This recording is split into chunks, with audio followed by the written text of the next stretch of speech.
네, 안녕하세요. 이광현 한의사입니다. 오늘은 임신하면서 생기는 입덧에 대해서 한번 알아보도록 하겠습니다.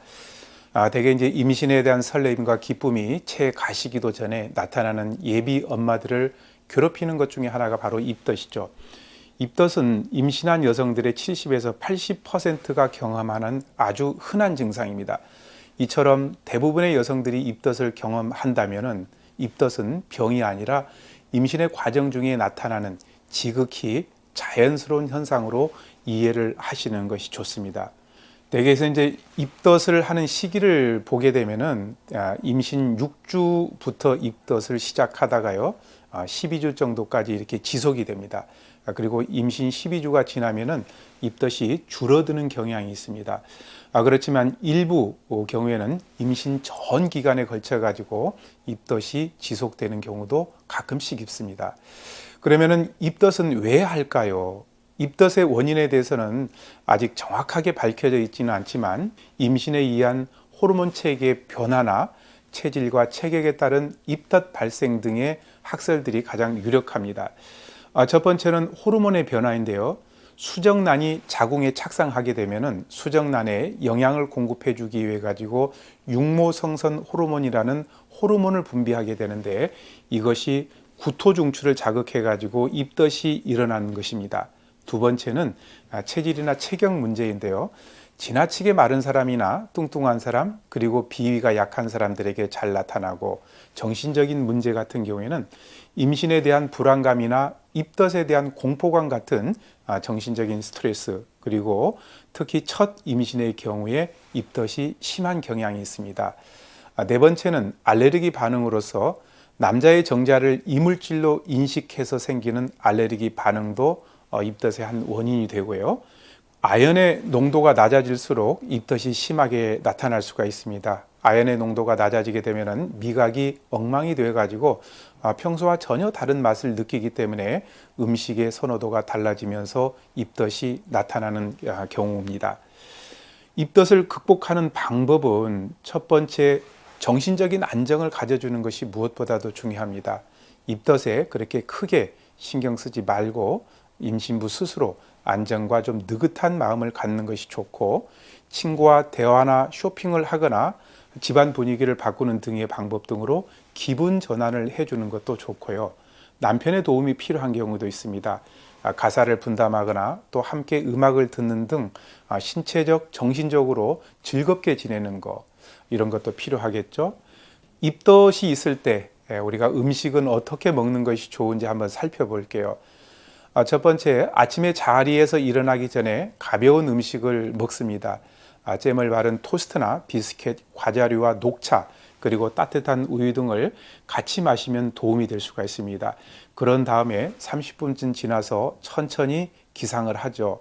두 번째, 먹을 수 있을 때 먹고 싶을 때는 부담이 되지 않는 범위 내에서 먹는 것도 좋겠고, 구토가 심할 경우에 우리 몸속에 수분이 부족해지니까 수분 섭취를 좀 충분하게 해주는 것도 좋겠고, 상큼한 샐러드나 냉채, 초무침, 신선한 과일, 야채 등은 입덧을 가라앉히기 때문에 많이 섭취를 하는 것도 괜찮습니다. 찬 음식은 냄새가 덜 나기 때문에 복용하기에 좋고요. 음식을 여러 차례 나눠 먹습니다. 한꺼번에 많이 먹으면 입덧이 더 심해지는 경우가 있습니다. 외출할 때는 한 입 크기로 먹기 좋은 귤이나 삶은 달걀, 크래커 등을 핸드백 같은 데 넣어 두었다가 공복 시에 먹는 것도 괜찮고, 입덧이 심할 때는 조금씩이라도 먹어가지고 속이 비지 않게 하고 19, 30분간 휴식을 취하고 구토 뒤에는 수분 결핍을 막기 위해 가지고 물을 가볍게 드시는 것도 좋습니다. 자, 그러면은 입덧을 줄여주고 산모 건강에 좋은 민간요법에 대해서 한번 알아보도록 하겠습니다. 가장 먼저 권하고 싶은 것이 해삼입니다. 땅에서 나는 것 중에 인삼이 최고죠. 그러면 바다에서 나는 것 중에 최고가 뭡니까? 바로 해삼이죠. 그래서 바다의 인삼이라고 해서 우리가 해삼이라고 부르는 것입니다. 해삼의 단백질의 주요 성분은 알기닌과 시스틴이고, 철분과 그 다음에 인, 칼슘, 이런 것들이 풍부하고 타우린도 많아서 피로를 풀어주고 혈액을 맑게 하고 혈관을 튼튼하게 하고 빈혈을 예방하면서 간장 기능을 강화시켜주는 효과가 있습니다. 이 해삼은 태아를 편안하게 해주는 안태 효과가 최고죠. 해삼은 가임기 여성의 허약한 자궁을 안정시켜주는 역할을 하고 이 태를 튼튼하게 해가지고 출산에 도움을 줍니다. 이 해삼의 안태 효과가 매우 뛰어났기 때문에 옛날부터 임신부의 보약을 제조할 때는 해삼을 인삼 대신에 쓰기도 했습니다. 해삼의 콘드로이친 성분은 임신 중에 구토가 심하거나 임신 중 하혈을 하면서 태동 불안이 있어 유산 조짐이 있을 때도 효과가 좋습니다. 콘드로이틴 성분 같은 경우에는 남성들의 강정 작용도 최고죠. 두 번째 꼽을 수 있는 것이 죽순입니다.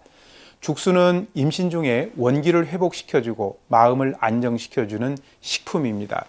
죽순은 임신부의 임신 중독증을 예방하고 입덧에 효과가 있으면서 부기를 내려주죠. 또 임신 말기에는 혈액 속에 콜레스테롤 수치가 높아져 가지고 임신 중독증으로 발전하기 쉬운데 바로 이 죽순은 콜레스테롤의 흡수를 저하시켜주는 역할을 합니다. 죽순에 들어있는 아미노산인 시로신은 신경세포를 활성화시켜주고 스트레스를 진정시켜줍니다. 그래서 산모가 가슴이 답답하고 불안하고 안정이 안 되고 초조해서 잠이 잘 안 올 때 죽순을 먹으면 신경이 안정되고 마음이 굉장히 편안해지죠. 또 이뇨작용도 있기 때문에 혈액을 맑게 하고 변비와 어지러움증, 비만을 예방해 주는 데도 도움이 되고 또 체력을 증강시켜 주기 때문에 임신부에게 매우 좋은 식품이 바로 죽순입니다. 대개 이 죽순은 땅 속에서 살짝 나왔을 때가 가장 맛있고 일단 땅 위로 쑥 나온 것은 섬유질이 질겨가지고 맛과 씹는 맛이 떨어집니다. 죽순은 맛이 달고 성질은 약간 차면서 단백질, 비타민 A나 B1, B2, 칼륨, 철, 아연, 구리, 식이섬유의 함량도 비교적 높은 편입니다. 칼륨은 우리 몸속에 있는 나트륨을 몸 밖으로 내보내 가지고 혈압 조절에 효과가 있고 식이섬유는 장의 연동 운동을 도와주어 가지고 장에 유익균이 잘 자랄 수 있도록 도와주죠. 죽순은 아침에 캐내면은 저녁에 먹어야 된다는 말이 있을 정도로 신선도가 굉장히 중요합니다. 이 죽순은 시간이 지날수록 떫은 맛과 쓴맛이 강해지고 수분이 감소하고 특유의 향이 줄어들게 되기 때문에 장시간 보관하지 말고 빨리 활용을 해가지고 먹는 것이 좋습니다. 우리가 죽순으로 음식을 만들 때는 쌀뜨물에 담가 가지고 죽순의 수산이 녹아 나오게 하게 되면은 떫고 아린 맛이 없어지면서 감칠맛도 더 증가됩니다. 감칠맛을 내는 성분인 아스파라긴산, 티록신, 그리고 글루타민산 등의 아미노산의 복합체로 죽순만의 고유한 향을 내게 됩니다.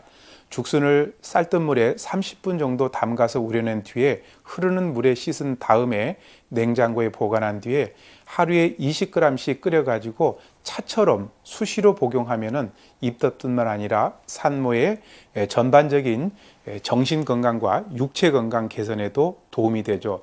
또 죽순과 해삼을 같이 넣어서 먹게 되면은 태아 불안을 안정시켜 가지고 유산을 방지합니다. 그래서 중국 요리처럼 죽순 해삼탕 같은 것을 만들어 먹는 것도 도움이 됩니다. 또 이 죽순은 머리를 맑게 하고 두뇌 발달에 효과가 좋아 가지고 조선 왕실 궁중에서 왕자들의 두뇌 발달을 촉진하기 위해서 애용했던 음식입니다. 왕자뿐만 아니라 임신한 왕비에게 진상되었던 음식이기도 했는데요. 한지에 싸서 황토를 발라 구워가지고 요리하기도 했고요. 꿀을 재운 밀전 죽순을 왕비의 간식으로 올려가지고 태아의 건뇌식으로도 권해지기도 했습니다. 세 번째 좋은 게 잣인데요. 이 잣의 영양소 중에 70%를 대부분 이제 지방이 차지하고 있는데 우리 몸에 좋은 불포화 지방산인 올레인산, 오메가3 지방산, 인, 칼슘, 철, 비타민 E도 있기 때문에 임신한 사람들과 출산한 산모들의 몸에 영양과 에너지를 공급해주는 아주 좋은 식품입니다. 그래서 옛날부터 잣은 임산부뿐만 아니라 병 후 회복과 허약한 사람들의 체력을 회복하는 보양식으로 많이 써왔죠. 입덧이 심해서 먹지 못해가지고 영양이 부족한 임산부는 해삼 죽순 잣죽을 권합니다. 해삼 2마리에다가 죽순 20g 정도를 넣고 해삼 죽순탕을 만든 뒤에 거기에다가 잣가루를 뿌려서 먹는 방법이죠. 자, 그리고 이번에는 귤 껍질입니다. 여러분들 귤 껍질이 무슨 약이 될까 이렇게 생각을 하는 경우가 많이 있는데요. 귤 껍질은 한방에서 아주 옛날부터 진피라는 약재로 많이 사용을 해왔습니다. 이 귤 껍질은 오래 묵을수록 약효가 좋다고 해가지고 진피라고 부르는데, 진피는 우리 한방 처방에서 아주 여러 군데 들어가 있죠. 사용 범위가 굉장히 넓습니다. 동의보감에 보게 되면은 귤 껍질인 진피는 성질이 따뜻하고 맛은 쓰고 가슴에 기가 뭉친 것을 치료하고 음식 맛을 돌게 하면서 소화를 잘 시킨다. 그리고 이지를 먹게 하고 가래를 사귀고 기운이 위로 치미는 것, 기침 가래를 낫게 하고 구역질을 먹게 하면서 대소변이 잘 나오도록 한다라고 이렇게 기록이 되어 있습니다. 귤껍질 진피는 기순환을 촉진시켜서 구토를 먹게 해주는 아주 좋은 약재입니다. 또 생강도 도움이 되는데, 생강의 매운맛을 내는 진저롤과 쇼가올 성분 때문에 그렇습니다. 진저롤은 노란빛에 톡 쏘는 오일 성분으로 섭취할 경우에 위 점막을 자극해가지고 위액 분비를 증가시켜주고 위장의 운동을 활발하게 해서 소화가 촉진되고 식욕을 향상시키면서 구역질을 먹게 해줍니다. 특히 임신 중에 여성들의 입덧이나 멀미로 인한 구토를 완화시켜주는데 굉장히 큰 효과가 있습니다. 생강은 맵고 따뜻한 성질을 이용을 해서 옛날부터 한약재로도 굉장히 많이 이용을 해왔습니다. 중국에서는 2000년 전부터 이미 의서에 약재로 기록이 되어 있습니다. 논어에 보게 되면은 공자님께서 생강을 꾸준히 드셨다라는 기록이 있습니다. 대부분의 한약 처방에는 생강이 들어가는데, 이 생강이라는 약재는 이 약의 기운이 전신으로 뻗어나갈 수 있게끔 해주는 성질을 가지고 있고, 약물이 빨리 도달할 수 있게끔 해줍니다. 그리고 독특한 방향 성분으로 인해 가지고 약 맛을 좋게 하고, 또 약이 서로 이렇게 완화되면서 해독시켜주는 작용도 가지고 있습니다. 그래서 생강 진피차를 권하고 싶은데, 생강 10g과 잘 말린 귤 껍질 20g, 거기에다가 물 1000cc 정도 넣고 1시간 정도 달여가지고 물이 반절 정도 줄어들면은 수시로 그 물을 그냥 물 마시듯이 마시는 방법입니다. 그러면은 입덧 증상이 많이 사라질 수가 있죠. 지압 방법은요, 합곡이라는 경혈과 뇌관이라는 경혈을 지압을 해주면 좋은데, 합곡이라는 경혈은 엄지와 검지가 만나는 부위 끝 오목하게 들어가는 점입니다. 구토를 멈출 뿐만 아니라 위와 장의 운동을 촉진시켜주는 역할을 가지고 있고, 또 이제 손목 안쪽 횡문이 정 가운데서 주관절 쪽으로 4cm 이동되면은 뇌관이라는 경혈이 있는데, 이 뇌관이라는 경혈은 정신적인 안정을 가져다 주는데 도움이 많이 되죠. 그래서 임신부들이 이제 입덧을 할 때 불안한 그런 느낌이나 생각들을 없애주는데 도움이 많이 됩니다. 입덧으로 심한 고통을 받고 있을 때 우리 한방에서는 안태음이라는 약을 많이 씁니다. 한약에서는 평소 비위가 허약한 사람들이 임신을 하게 되면은 태기가 상력해가지고 입덧을 하게 된다라고 이렇게 보고 있습니다.